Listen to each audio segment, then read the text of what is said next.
हाँ भाई 10th class. पहले तो ये बताओ, कल जो वर्कशीट दी थी उसमें कोई ऐसा क्वेश्चन जो समझने में दिक्कत आई हो? 17। 17। ठीक है, एक तो क्वेश्चन नंबर 17 किसको आई है दिक्कत? नाम बताओ जरा अपना। विनायक। विनायक, ठीक है। और किसी सर को कोई दिक्कत आई हो किसी question? Sir question number 25। Question number 25 किसको आई इसमें दिक्कत? सर गुलशन। गुलशन, ठीक है गुलशन। और किसको? क्वेश्चन 17 में। Question number 19। 19 किसको आई है दिक्कत? नहीं बोलो। नवधा। नवधा, अच्छा नवधा है क्या इस ग्रुप में? अच्छा, नवधा का होमवर्क आया, ठीक है। और किस में दिक्कत आई? सर 28। 28 किसको? सर दिशा। दिशा, अच्छा हाँ दिशा, ठीक है बेटा। और किसी को किसी क्वेश्चन में दिक्कत? नहीं? चलो मैं 1 मिनट मेरे कंप्यूटर में फाइल खोलता हूँ, फिर लेता हूँ क्वेश्चन नंबर वाइज तुम्हारे प्रॉब्लम। क्वेश्चन नंबर 17 से स्टार्ट करते हैं। 17, 19, 25 और 28, ठीक है। Okay, question number 17। देखो, व्हाट इज रेजिस्टेंस तो आप लोगों ने डिफाइन कर दिया होगा, ठीक है। अब उसके बाद आपको एक ग्राफ दिया गया, और ये ग्राफ किस किस के बीच में था? इधर था पोटेंशियल डिफरेंस और इधर था करंट। और दो ऑब्जेक्ट्स का ग्राफ ऐसा शो किया गया, ऊपर वाली शायद ए थी और नीचे वाली बी। और आपसे ये पूछा गया भाई किसका रेजिस्टेंस ज्यादा है और किसका कम, यही पूछा गया ना, ठीक है। देखो भाई, एक सीधी सी आसान सी तरकीब देख लो, एक सीधी आसान सी तरकीब देख लो। पहला तो स्टेटमेंट ध्यान कर लो, हमने क्या कहा था? Slope of V I graph gives resistance. ध्यान है ये बात? ये हमने बोला था slope of V I graph gives resistance. जैसे 9th में बार बार रिपीटेडली आपको बताया गया था, slope of displacement time graph देता है वेलोसिटी, और slope of velocity time graph देता है एक्सेलरेशन। वैसे ही slope of potential difference versus current graph देता है रेजिस्टेंस। अब स्लोप पहचानने का एक बड़ा सिंपल सा तरीका देखो भाई, जिस लाइन पे पहाड़ी मान के चढ़ना मुश्किल, पहाड़ी मान के जिस पे चढ़ना मुश्किल, ए पे चढ़ना ज्यादा मुश्किल होगा, बी पे चढ़ जाओगे तो ए का स्लोप ज्यादा है, ठीक है। तो ए का स्लोप ज्यादा है, इसका मतलब ये हुआ कि ए ऑब्जेक्ट का, ए अप्लायंस का रेजिस्टेंस ज्यादा होगा, बी का कम होगा, ठीक है। अब जरा मान लो यहां पे ग्राफ में, क्वेश्चन में आपको अलग अलग वैल्यूज दे दी जाती, ठीक है। मान लो यहां वैल्यूज दे दी जाती, मार्किंग होती, और आपसे कहा जाता कि भाई कंपेयर करके बताओ कैसे है ज्यादा और कैसे है कम। तो मैं चलो यहां पे ले लेता हूं, मैं इसको लेता हूं 5 वोल्ट, इसको ले लिया 10 वोल्ट, ये 15, ये 20, ये 25 और ये 30। यहां पे मैं करंट ले लेता हूं, चलो 0.5 एम्पियर, 1, 1.5, 2, 2.5, 3 एंड सो ऑन, ठीक है। अब कंपेयर करने का एक बड़ा सिंपल सा तरीका है, चाहे तो करंट एक्सिस से चाहे पोटेंशियल डिफरेंस एक्सिस से एक परपेंडिकुलर ड्रॉ कर दो, दोनों को कट करने लायक, दोनों ग्राफ को कट करने के लिए एक परपेंडिकुलर ड्रॉ कर दो। मैं करंट से कर लेता हूं, ये करंट से 1.5 पे मैंने इसको एक्सटेंड कर दिया, इसको एक्सटेंड कर दिया, और मैंने क्या किया, ये एक परपेंडिकुलर ड्रॉप कर दिया। ये परपेंडिकुलर क्या करना चाहिए? दोनों ग्राफ को कट करना चाहिए, ये परपेंडिकुलर दोनों ग्राफ को कट करना चाहिए, ठीक है। अब देखो भाई, बड़ी सिंपल सी बात है, रेजिस्टेंस का फॉर्मूला क्या था? V अपॉन I था, रेजिस्टेंस का फॉर्मूला V अपॉन I था। इस केस में अगर मैं बी ऑब्जेक्ट के लिए देखूं, बी ऑब्जेक्ट के लिए पोटेंशियल डिफरेंस की रीडिंग कितनी आ रही है? 15। तो रेजिस्टेंस ऑफ बी अगर मैं निकालूंगा तो 15 upon 1.5 that will be 10 ohm. Resistance of A अगर मैं निकालूंगा, रेजिस्टेंस ऑफ ए निकालूंगा सेम करंट के लिए, तो इसकी वैल्यू आ रही है करीब 35। ये अगर मैं यहाँ 35 लेता हूं तो इसका रेजिस्टेंस आएगा 35 अपॉन 1.5, एक जीरो और लगा के, ठीक है, ये आ जाएगा करीब 15 2 जा 3 जा पॉइंट समथिंग, तो 23 पॉइंट समथिंग ओम। ज्यादा किसका होगा? बी का। ठीक है, हमने क्या किया, करंट एक्सिस से एक परपेंडिकुलर ड्रॉप किया जो दोनों ग्राफ को कट कर दे, दोनों ऑब्जेक्ट के ग्राफ को कट कर दे। ठीक है, क्लियर है ये विनायक? Yes sir. और बाकी लोगों को भी, बाकी लोगों को क्लियर है ये तरीका? हमें क्या करना है, हमें ये ध्यान रखना है, जिस ऑब्जेक्ट, जिस अप्लायंस के ग्राफ का स्लोप ज्यादा, जिसपे चढ़ना मुश्किल, उसका स्लोप ज्यादा, उसका रेजिस्टेंस ज्यादा है।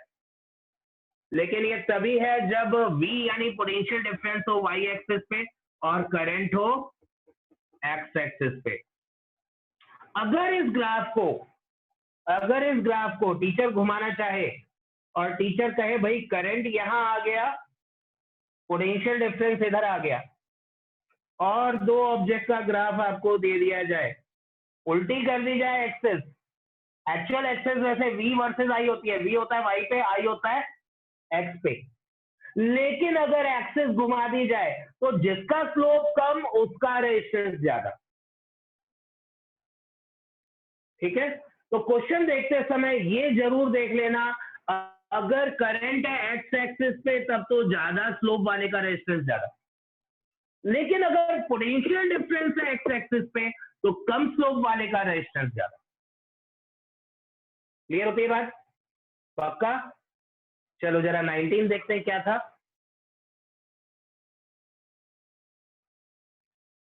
हाँ, क्वेश्चन क्या बोला गया 19 में? इतने पार्ट को मिटा दूं। 19 में यह बोला गया कि एक वायर है लेंथ L का और रेजिस्टेंस R का। ठीक है, अब एक आदमी क्या करता है, बिना area of cross section change किए, बिना area of cross section change किए इसकी लेंथ इंक्रीज कर देता है, डबल कर देता है। ठीक है, कैसे कर सकता है? सेम मटेरियल का वायर और जोड़ दे उसमें। ठीक है, सेम मटेरियल का एक्स्ट्रा वायर जोड़ना पड़ेगा उसको, नो प्रॉब्लम, जोड़ सकता है वो। तो उसने क्या किया भाई, ये लेंथ L थी, इसकी लेंथ डबल कर दी, L और जोड़ दी, without changing area of cross section. इसका जो एरिया ऑफ क्रॉस सेक्शन था ये चेंज नहीं किया, same area of cross section का नया वायर उसने ऐड कर दिया। तो क्या इसका रेजिस्टेंस चेंज हो जाएगा? यस, हम लोगों ने कहा था भाई factors affecting resistance, resistance is directly proportional to length. जब फैक्टर्स अफेक्टिंग रेजिस्टेंस किया था तो हमने ये स्टेटमेंट दिया था, the resistance of a conductor is directly proportional to its length. यानी अगर लेंथ इंक्रीज हो रही है, 2 टाइम्स हो रही है, तो रेजिस्टेंस भी 2 टाइम्स हो जाएगा।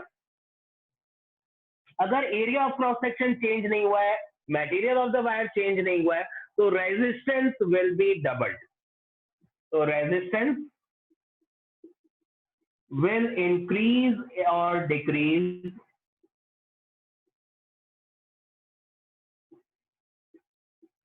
in same ratio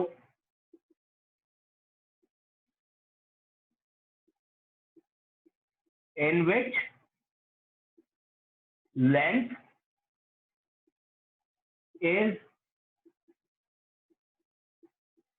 increased or decreased। यानी न्यू रेजिस्टेंस क्या हो जाएगा, इसका लेंथ ट्वाइस कर दी गई, तो new resistance R dash will be twice R। ये हम डायरेक्टली बोल सकते हैं अगर एरिया ऑफ क्रॉस सेक्शन पे कोई फर्क नहीं किया गया। अब इसके सेकंड पार्ट में ये पूछा गया भाई रेजिस्टिविटी में कोई फर्क पड़ेगा? तो क्या रेजिस्टिविटी लेंथ या एरिया के ऊपर डिपेंड करती है? नहीं, रेजिस्टिविटी तो हमने कहा था it depends only on the nature of the material. Resistivity किसके ऊपर डिपेंड करती है? Depends only on nature of material.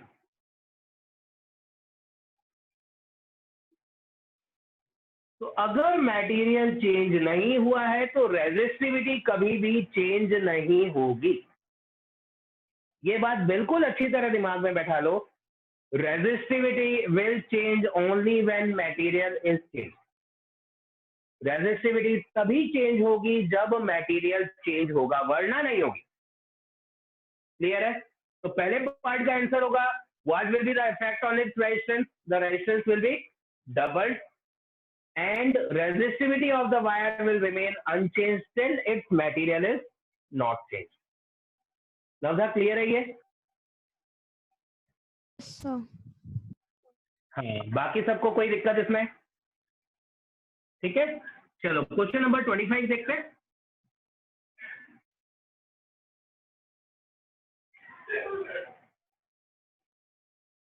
Question number 25 क्या था? लेट मी सी।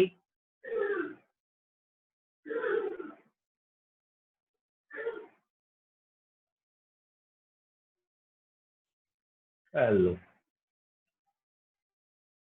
30 volts 4 ampere 120।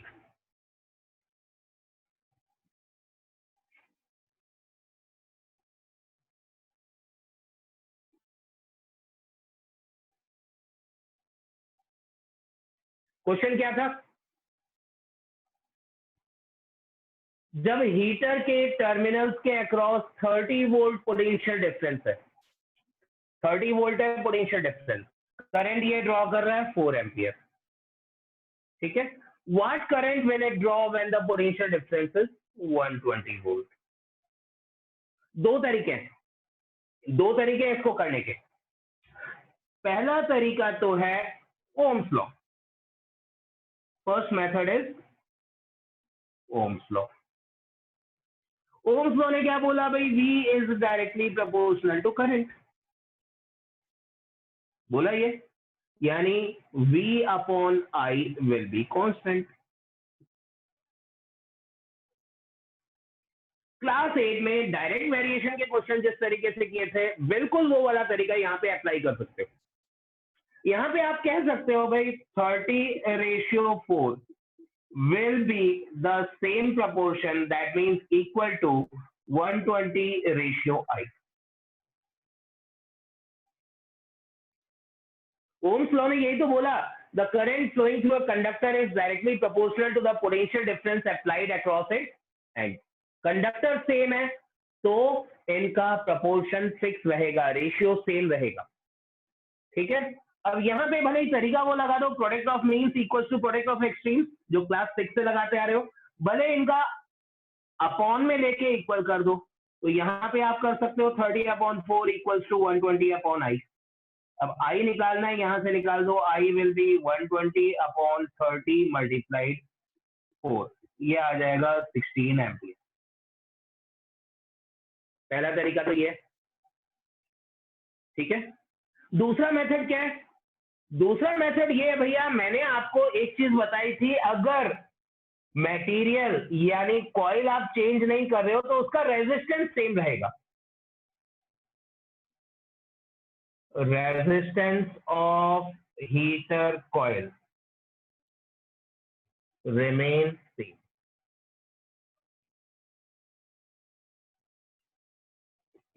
रेजिस्टेंस, अगर हीटर कॉइल हमने चेंज नहीं किया, उसका रेजिस्टेंस सेम रहेगा।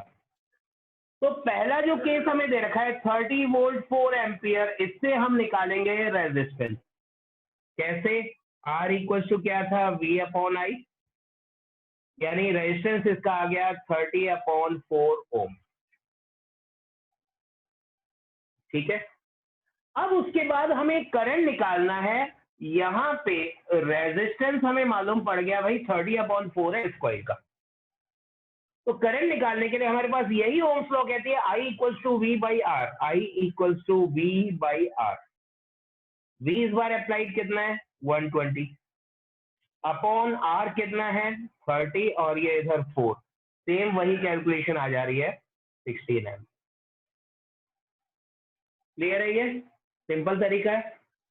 Yes, दोनों sir. मेथड अप्लाई कर सकते हो आप चाहो तो भले ही आप ओम्स लॉ अप्लाई कर दो, चाहो आप इसका रेजिस्टेंस कांस्टेंट लेके फिर करंट निकाल दो, तो भी बात वही आएगी। ठीक है? 28 sir. क्वेश्चन क्या था?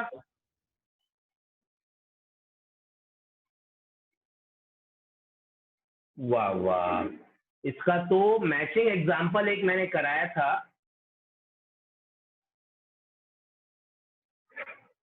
क्वेश्चन नंबर 28 में ये बोला गया भाई दो बल्ब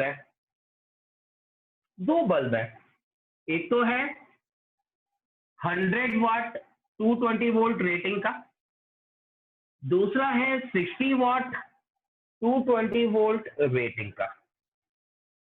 ठीक है? बल्ब 1 की पावर 1 है 100 वाट। ठीक है? Potential difference V1 is 220 volt. Bulb 2 की पावर P2 है 60 वाट। पोटेंशियल डिफरेंस V2 इसमें भी 220 वोल्ट है and they are connected in parallel. अपने को निकालना है total current drawn from the circuit. इसको एक्चुअली आप शायद फिगर फॉर्म में नहीं समझ पाए।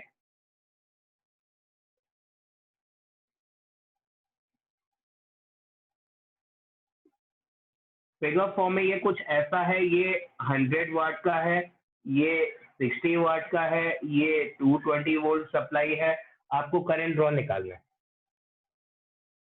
ठीक है? तो करंट ड्रॉन के लिए हमारे पास फॉर्मूला था P इक्वल्स टू VI,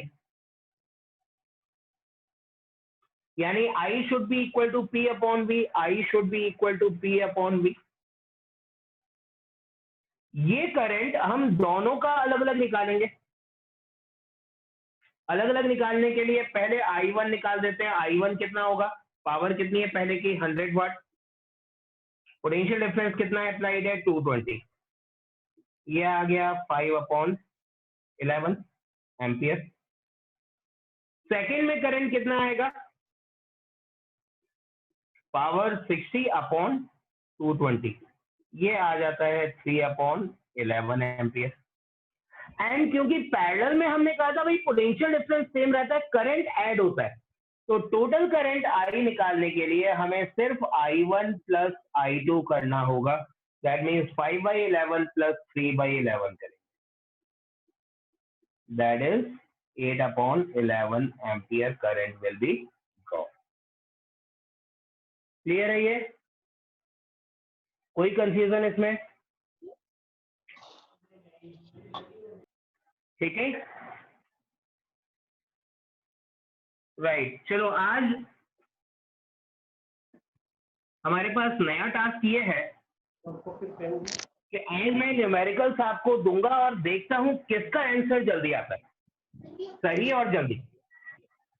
ठीक है? आज का पहला क्वेश्चन है find the current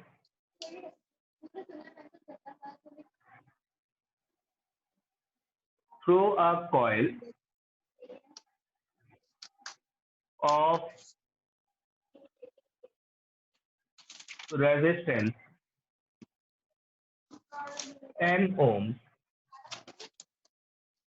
if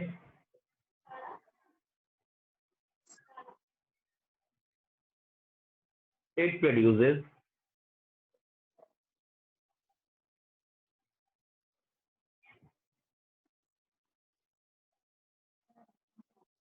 2400 joules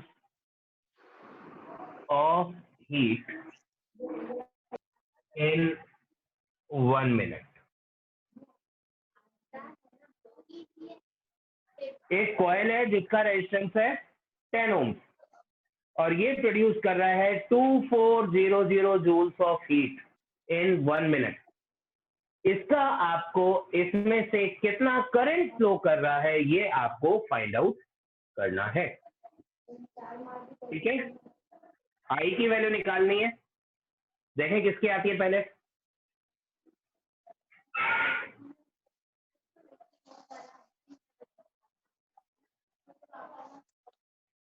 current निकालो, कॉइल में कितना है।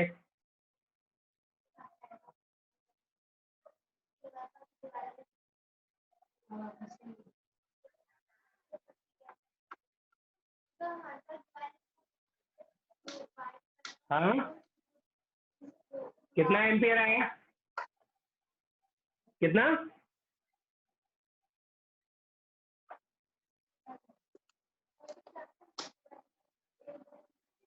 आवाज क्लियर नहीं आ रही मेरे पास।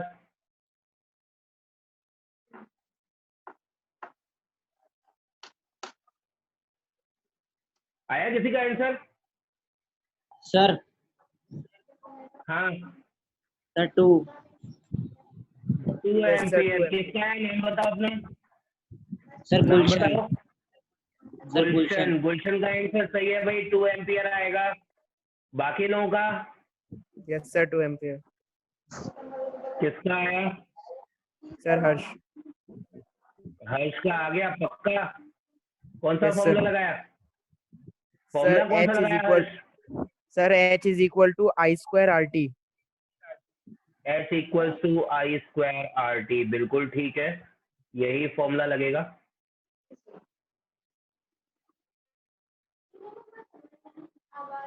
ठीक है, और बाकी लोगों का नहीं आया अभी तक।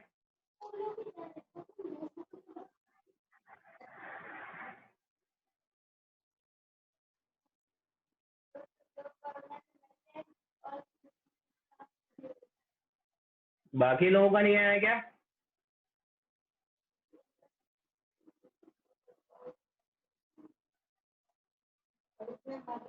अरे फॉर्मूला मालूम पड़ गया उसके बावजूद नहीं निकाल पा रहे क्या। यस सर, निकल गया। किसका। रौनक।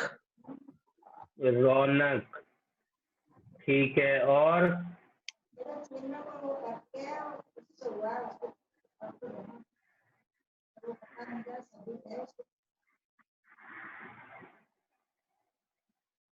बाकी लोगों का नहीं निकला अभी तक।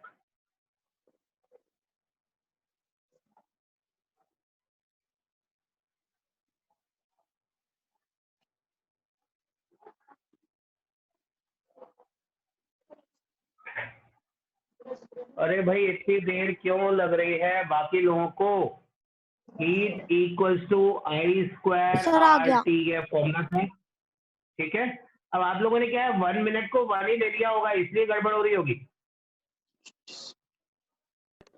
जिन लोगों का देर में आया उनके प्रॉब्लम ये हुई है। हीट 2400 है, आई स्क्वायर निकालना है, आर है 10 और टी कितना है 1 नहीं है, टाइम है 60 सेकेंड।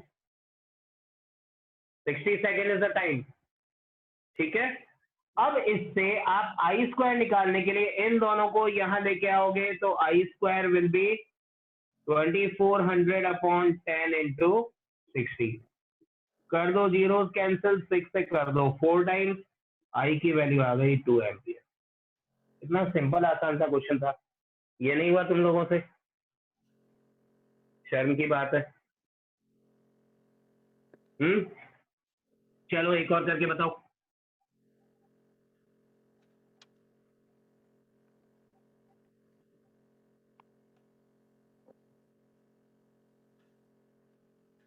Sir, screen clear नहीं आ रही. 100 वाट बल्ब है।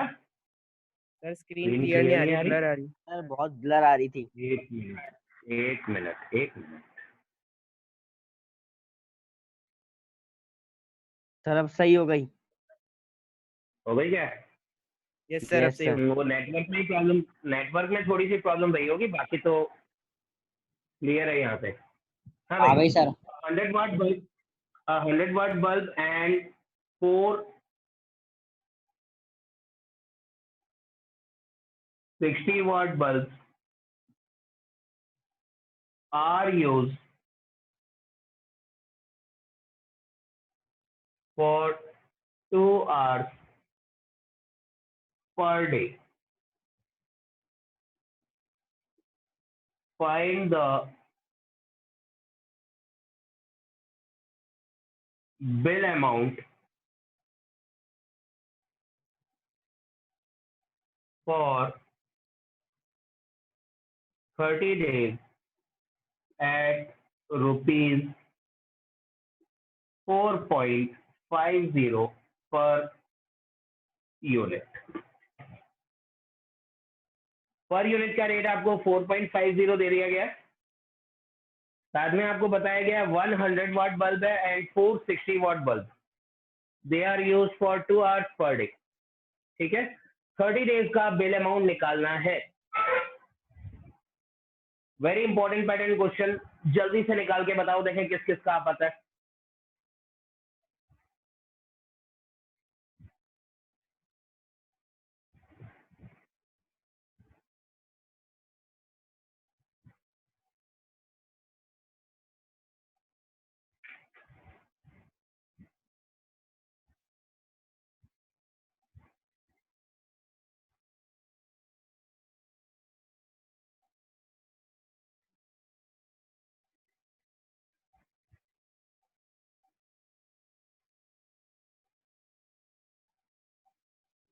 Sir, 150 units.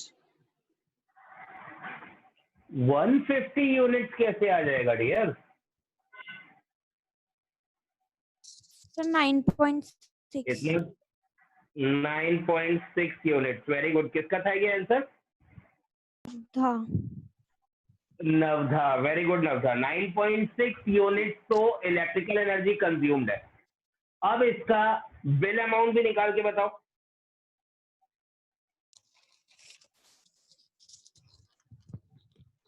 Sir, 43.2. 43.2. हाँ सही है. 43.2 rupees will be the bill amount. बिल्कुल ठीक है. कहाँ गलती की? देखो भाई 100 वाट बल्ब कितने हैं? 1. पावर कितनी है? 100 वाट. टाइम कितना है इसका? 2 आवर्स. डेज कितना है? 30. Number of second type bulb कितने हैं? 4. पावर कितनी है? 60. टाइम इनका सेम है इसलिए मैंने T और D कांस्टेंट दे दिए 30. ठीक है. एनर्जी कंज्यूम हमने तरीका क्या लिया था? E equals to N1 P1 T1 D1 upon 1000 plus N2 P2 T2 D2 upon 1000. T1 D1 T2 D2 ये की जगह T और D रख दो because time of using same है पर डे. वैल्यू यूज करना शुरू करो. 1 multiplied 100 multiplied 2 multiplied 30 upon 1000 plus 4 multiplied 60 multiplied 2 multiplied 30 upon 1000. ठीक है. सिर्फ 2 जीरो. यहाँ तीनों जीरो कैंसिल हो रहे हैं. इधर 2 ही होंगे तो हम 2 ही करते हैं कैंसिल. ये हमने कर दिए. 6 इंटू 10 600 अपॉन 10. यहाँ पे 2 जीरो कैंसिल किए. 24 इंटू 2 48. 48 into 3 is 144 upon 10. ठीक है. कुछ गड़बड़ है क्या? 4 6 जा 24 24 2 जा 48 48 3 जा वापस कर लेते हैं. 48 3 जा 3 8 जा 24 2. हाँ 144 ही आएगा. ठीक है. तो ये नहीं, इसका मतलब गड़बड़ हुई कुछ आपके कैलकुलेशन में. 9.6 गलत आया फिर आपका. ये आया कितना? 744 upon 10. That is how much? 74.4 unit. ठीक है. अब जब 74.4 यूनिट्स आ गया तो इसका मतलब ये हुआ आपका जो कॉस्ट होगा that cost will be 4.5 into 74.4, right. Calculate कर लेते हैं इसको। 45 का टेबल ध्यान है, 4 टाइम्स 180 आता है 18, 4 टाइम्स 180 और 18 198, 8 19 270 and 45 315 315 45 7 जा 315 plus 19 334 and decimal after 2 place, तो 334.80 रुपीज आएगा। ठीक है, 74.4 यूनिट्स कंज्यूम हो रही है। ओके, मेरे को लगता है आपने जो गलती की होगी वो क्या की होगी, आपने दोनों की पावर एड अप करके इंटू 2 इंटू 30 कर दिया होगा। ठीक है, जबकि यहाँ पे पावर जो बनेगी वो बनेगी नेट पावर, अगर एक अप्लायंस की आप देखते हो तो 240 बनेगी because they are in parallel. ठीक है, क्लियर है ये? Yes sir. सर सर ये 600/10 थोड़ी ना होगा सर, 60/10 होगा सर। Yes, sir. 16 बोलना है मुझे। अच्छा हाँ, सर एक ही तो जीरो सर 60/10 होगा ये। 60/10 होगा। ठीक है, इसका मतलब कैलकुलेशन में गड़बड़ हुई। 144 प्लस 60 will be 204, सॉरी। चलो अपन इसको यहां से एक बार वापस कर लेते हैं। Sorry for this calculation mistake. यहाँ पे 144 प्लस 60 कितना बनेगा ये? 204/10 यानी 20.4 यूनिट। ठीक है, यानी कॉस्ट कितना आएगा? कॉस्ट आएगा 4.5 इंटू 20.4। आसान हो गई कैलकुलेशन। 180 18 0 का 8 1 90 and 1 91 91.80 रुपीज। ठीक है, that will be the basic cost of the bill. Thanks for pointing out that calculation mistake, वरना पूरा आंसर गलत हो जाता। ठीक है, ये क्लियर है? चलो एक और देखते हैं।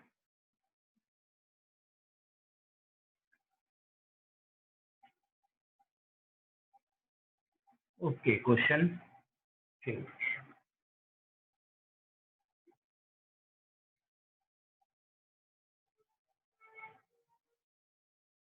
yeah, find the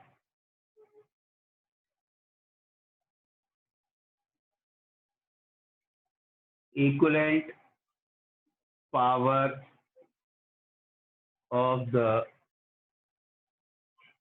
given circuit